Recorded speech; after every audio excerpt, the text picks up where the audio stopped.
E se a gente descobrisse que algumas simples mudanças de mentalidade são, na verdade, a grande chave para a independência financeira? Hoje, a gente vai mergulhar nos princípios do livro Do Mil ao Milhão, do Tiago Nigro, para entender exatamente como isso é possível. Bom, para começar, dá uma olhada nisso aqui. De um lado, o rendimento da poupança, bem previsível.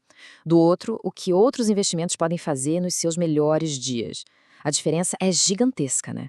Isso mostra o preço que se paga por jogar sempre na defensiva, o custo de oportunidade de não se arriscar um pouco mais. E aí fica a grande pergunta, né? O que será que as pessoas que conseguiram esses resultados sabiam que a maioria de nós não sabe?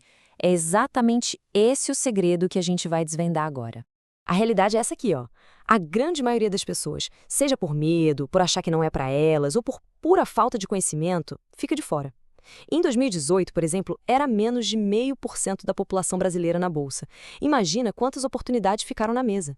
Ok, mas quem está por trás dessas ideias todas? Vamos conhecer o autor, o Tiago Nigro. E a história dele é muito interessante, porque não é daquele guru que nasceu sabendo tudo. Na verdade, a jornada dele começa com um belo de um fracasso. Pensa só, com 17 anos, ele pega R$ 5.000 que ganhou dos pais e perde tudo na bolsa de valores. Um baque. Muita gente teria desistido aí, né? Mas para ele, essa falha virou combustível. Ele mergulhou de cabeça nos estudos, tirou um monte de certificações e, com 22 anos, já estava fundando o próprio negócio. Hoje, ele é o primo rico e a credibilidade dele vem daí, da vida real, de quem errou, aprendeu e virou o jogo. Tá, a história é inspiradora, mas qual é o método? Qual é o pulo do gato? O livro inteiro se apoia em 3 pilares. Uma estrutura bem simples, mas que é extremamente poderosa para construir patrimônio. O primeiro pilar é gastar bem. E aqui já tem uma surpresa. A ideia não é ficar se matando para cortar o cafezinho ou a pizza do fim de semana. O foco é otimizar os grandes gastos. Sabe, aquelas decisões que fazem uma diferença real no orçamento, como a escolha de um carro ou de um imóvel. É aí que o jogo vira. Beleza, gastando de forma inteligente, sobra mais dinheiro. E o que fazer com ele? Aí entra o segundo pilar, investir melhor. É pegar esse capital e colocar para trabalhar, alocar de forma estratégica para que ele cresça de um jeito consistente com o passar do tempo. E por fim, o terceiro pilar, que talvez seja o mais transformador, ganhar mais. O livro deixa claro que existe um limite para o quanto a gente consegue economizar, né? Não dá para cortar despesas para sempre.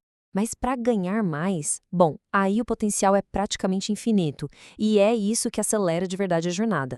E o mais importante é entender que esses pilares não funcionam sozinhos, de jeito nenhum. Eles são como engrenagens de um motor. Gastar bem libera o dinheiro para investir melhor. E ganhar mais joga combustível em todo esse sistema, fazendo a máquina da independência financeira girar cada vez mais rápido. Isso tudo nos leva para o coração da discussão, que não é só sobre o que fazer, mas sobre como pensar. Existe uma diferença de mentalidade que é um verdadeiro divisor de águas entre o sucesso e o fracasso nos investimentos.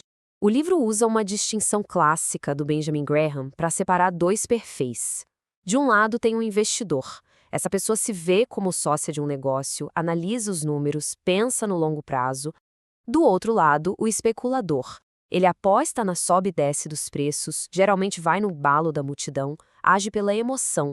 São 2 mundos completamente diferentes. E que tal um momento rápido de reflexão? O livro propõe umas perguntas bem diretas para uma autoanálise. O jeito que alguém responde a elas geralmente diz muito se a mentalidade está mais para a de um investidor ou de um especulador. É um bom termômetro para saber de que lado dessa linha a pessoa se encontra hoje. E para mostrar o perigo que é essa mentalidade de especulador, essa frase do Warren Buffett é perfeita. Ele basicamente diz que o preço de uma ação muitas vezes não é definido pela lógica, e sim por quem está mais eufórico, mais ganancioso ou mais apavorado no momento. Imagina o risco que é tomar decisões com base nisso. Então, se o mercado é esse lugar caótico, movido por emoções, como é que se faz para prosperar?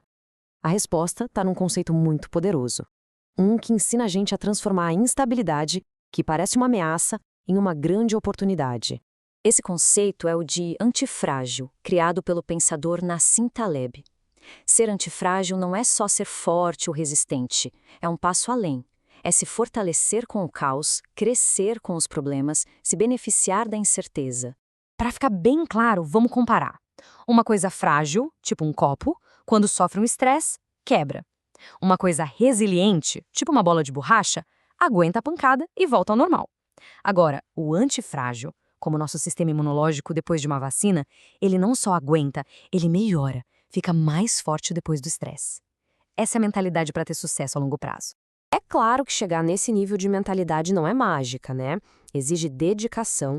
O livro fala dos 6 sacrifícios, que são um lembrete bem pé no chão de que esse caminho para a riqueza é feito de escolhas difíceis e de muito esforço consciente. E, para fechar, uma ideia do livro que é para virar uma chave na nossa cabeça. O erro, acredite, está entre a pessoa e o sucesso e não no lado oposto a ele. Ou seja, o fracasso não é o contrário do sucesso, ele é parte do caminho até lá. É um degrau. Já imaginou o que aconteceria se cada erro fosse encarado dessa forma?